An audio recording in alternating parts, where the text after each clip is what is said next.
Pageantry in Beijing drawing attention from the US president. Donald Trump posting on his Truth social media account, accusing leaders of China, Russia and North Korea of, quote, conspiring against the United States. That's after he wished President Xi a, quote, a great and a lasting day of celebration, and gave his take on China's version of history, choosing to highlight the role America played in the Second World War.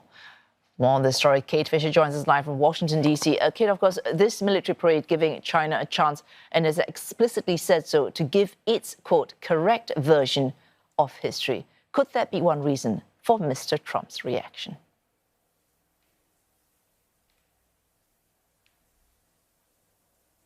I think it certainly could be, and his reaction on his Truth Social posting slightly stronger than what he was saying yesterday here in Washington. He kind of played down this, saying that, you know, the US military was much stronger. He wasn't really bothered about this meeting between all of these adversaries of the United States. But certainly that rhetoric turned up this morning. And I think perhaps those pictures of Vladimir Putin, Kim Jong-un and Xi Jinping all standing together with this huge modern military at the feet of Xi Jinping, a really strong image that perhaps has now caught the attention of Donald Trump as the Chinese try to kind of reset the world order with them and their military at the center of it, rather than the United States.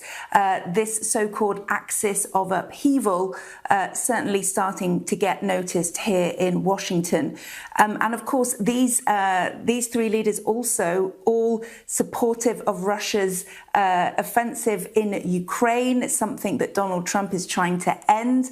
He also talked about that yesterday, saying that he was disappointed with Vladimir Putin. But I think it's interesting to note that in June of this year, Donald Trump held his own military parade here in Washington, and it had a very different vibe, different optics from the one we've seen in Beijing.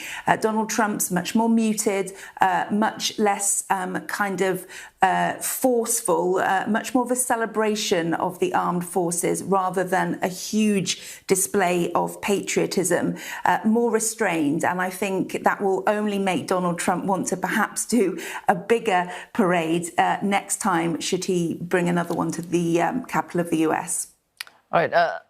One function of this huge display you referred to in China was not just to showcase diplomatic might, it's also to make it very clear where China is on the hardware, military hardware front.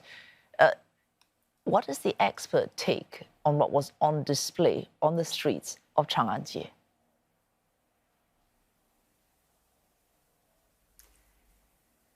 Well, I think that military officials across the world, not just in the Pentagon, are going to be analysing everything that they have seen on their television screens. This huge display of military might, as you say, huge innovation in many spheres. And certainly the Chinese have shown how they can quickly develop and innovate militarily, and also how many of these weapons and munitions they can make in their vast manufacturing base. And the diversity of the weapons on display will also be analysed across the world. Drones and missiles particularly they appear to have invested in. But many analysts suggest that despite this hugely modern warfare on display, the Chinese perhaps don't have the edge over the US when it comes to deployment. They have not fought in a war for many, many years, unlike the United States military. They are not as practiced in deployment, in organisation on the battlefield.